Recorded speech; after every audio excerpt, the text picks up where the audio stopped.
नमस्कार, चलिए जानते हैं बिहार की सिलेक्टेड काम की और महत्वपूर्ण बड़ी खबरों को। पर इससे पहले वीडियो को लाइक करना बिल्कुल ना भूलें। अब घरों में भी रुकेंगे टूरिस्ट, मुख्यमंत्री होम स्टे योजना पर नीतीश कैबिनेट में लगी मुहर। नीतीश कैबिनेट की बैठक में आज 36 प्रस्तावों पर मुहर लगी। इसमें एक अहम योजना भी स्वीकृत की गई। मुख्यमंत्री home stay bread and breakfast प्रोत्साहन योजना 2024 को मंत्रिमंडल से मंजूरी मिल गई है। इसके तहत अब बिहार आने वाले पर्यटक गांव और शहरों के घरों में भी ठहर सकेंगे। पटना, मुजफ्फरपुर समेत 9 शहरों में बसेगी ग्रीनफील्ड टाउनशिप। राज्य सरकार पटना, मुजफ्फरपुर, भागलपुर समेत 9 प्रमंडलीय मुख्यालय वाले शहरों में ग्रीनफील्ड टाउनशिप विकसित करेगी। इसके तहत शहर के आसपास जमीन का बड़ा टुकड़ा चिन्हित कर और वहां बेहतर सड़क, पार्क, अस्पताल जैसी सार्वजनिक सुविधाएं विकसित की जाएंगी। ग्रीनफील्ड टाउनशिप के लिए सितंबर माह से भू अर्जन का काम शुरू होने की संभावना है। बिहार की शिक्षकों की कब होगी पोस्टिंग, कैसी होगी ट्रांसफर पॉलिसी, शिक्षा मंत्री ने सब बताया।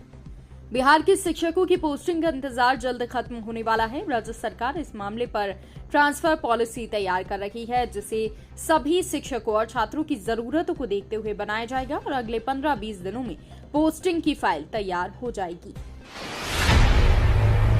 सहारा समूह के निवेशकों को दी वित्त मंत्री ने बड़ी खुशखबरी। वित्त मंत्री निर्मला सीतारमण ने लोकसभा में कहा कि सहारा समूह के जिन निवेशकों के पास कागजात पूरे हैं, उन्हें पैसा वापस करने में कोई बाधा नहीं है। सीतारमण ने प्रश्नकाल के दौरान एक पूरक का जवाब देते हुए कहा कि सरकार तो हाथ जोड़कर खड़ी है कि आइए सारे कागजात लाइए और अपने पैसे ले जाइए। 1 करोड़ से ज्यादा केंद्रीय कर्मी पेंशनर्स को तगड़ा झटका। केंद्र सरकार ने अपने 1 करोड़ से अधिक कर्मचारियों और पेंशनर्स को तगड़ा झटका दिया है। वित्त राज्य मंत्री पंकज चौधरी ने मंगलवार को राज्यसभा में बता दिया है कि कोरोना काल के दौरान सरकारी कर्मचारियों का डीए 18% रोका गया था, अब उसका एरियर नहीं मिलेगा। किशनगंज में बह गया पुल का अप्रोच, दर्जनों गांवों का टूटा संपर्क। बिहार में पुल के ढहने का सिलसिला रुका तो अब पुल का अप्रोच ध्वस्त होने का मामला सामने आया है। किशनगंज जिले के दिघल बैंक प्रखंड के पत्थरघट्टी पंचायत के दर्जनों गांव को प्रखंड मुख्यालय समेत जिला केंद्र से जोड़ने वाला गुबावारी पुल का अप्रोच मंगलवार को ध्वस्त हो गया। बिहार की सृष्टि को 1.23 करोड़ का package. National institute of technology Jamshedpur में साल 2024 में बम्पर पैकेज का प्लेसमेंट हुआ है। संस्थान की कंप्यूटर साइंस एंड इंजीनियरिंग की छात्रा सृष्टि चिरानिया को 1.23 करोड़ रुपए सालाना पैकेज लॉक किया गया है। मूल रूप से भागलपुर की रहने वाली सृष्टि को अमेरिकी सॉफ्टवेयर कंपनी रुब्रिक ने लॉक किया है। बिहार में अब दाखिल खारिज की परेशानियां होंगी दूर। बिहार में ई म्यूटेशन प्लस से दाखिल खारिज की परेशानियों को कम करने के लिए परिमार्जन प्लस पोर्टल पर डिजिटल जमाबंदी सुधार और छूटी जमाबंदी का काम ऑनलाइन किया जाएगा। इसी के साथ राजस्व न्यायालय प्रबंधन प्रणाली में समाहर्ता और आयुक्त के राजस्व न्यायालय को भी जोड़ दिया गया है। एयर इंडिया ने ढाका के लिए उड़ान सेवाएं की बहाल, इंडिगो ने नहीं शुरू की उड़ान। सोमवार को एयर इंडिया ने बांग्लादेश के लिए अपनी उड़ानों को रद्द करने की बात कही थी, लेकिन मंगलवार को इसे बहाल कर दिया गया। हालांकि नई दिल्ली से जाने वाली एयर इंडिया की कुल 2 उड़ानों में से 1 को रद्द कर दिया गया और 1 को शाम रवाना करने की प्रक्रिया शुरू की गई। रक्षाबंधन पर किसानों को मिलेगी दोहरी खुशी, 2000 के स्थान पर मिलेंगे 5000 रुपए। अगर आप भी प्रधानमंत्री किसान सम्मान निधि योजना के लाभार्थी हैं तो ये खबर आपके लिए हो सकती है, क्योंकि 18वीं किश्त को लेकर चर्चा शुरू हो गई है।